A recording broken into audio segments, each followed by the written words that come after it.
It's about a kid who is staring out the window, daydreaming of adventure one day, and he spots a flying saucer, what he thinks is a flying saucer, and then when he looks at it a little more closely, he realizes it's a spaceship that he recognizes from his favorite video game, Armada, which is a game that he plays every night, like kind of a virtual reality space combat game. Then he remembers that, you know, something from his youth, his father, who died when he was young, had written in a notebook about seeing something similar. So he kind of delves into this conspiracy his father believed in, which is that from 1977 on, Space Invaders and Star Wars and all the video game industry was kind of invented on purpose to train the gamers of Earth to prepare for an alien invasion.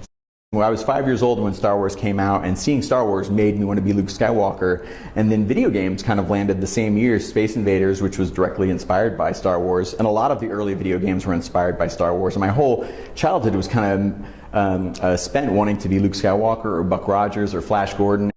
The thing that's unique, I think, about Armada is the idea of using video games to control drones, and drone technology and the use of drones in our own military is becoming more and more prevalent. So Armada kind of wraps all those ideas up together in a fun action adventure.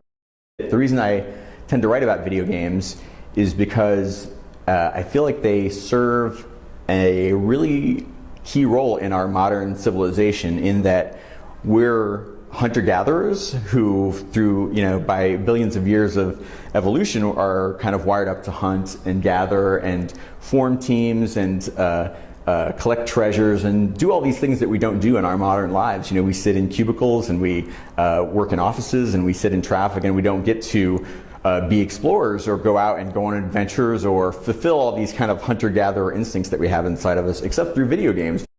A bunch of people started emailing me online, and one of the tweets that I saw was, "I would like to thank Whoopi Goldberg and Robin Williams for recommending Ready Player One." And I'm like, what?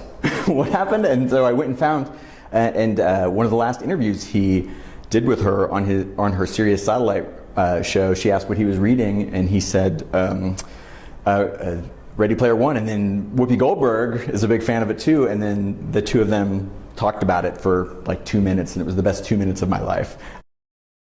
You know, I heard that news that he was interested about 6 weeks before it was announced, and those were the longest 6 weeks of my life. He's only ever made one writer's first novel before in his whole career, adapted it into a film, and that was Jaws. So that's really great company to be in.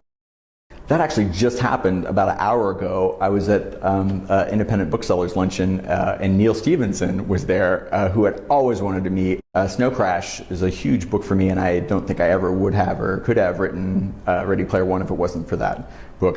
I am just in awe of his intellect and the way that he's able to take all these complex scientific ideas and kind of cutting edge ideas and his own, you know, vision of the future, and work that all into just a really compelling story.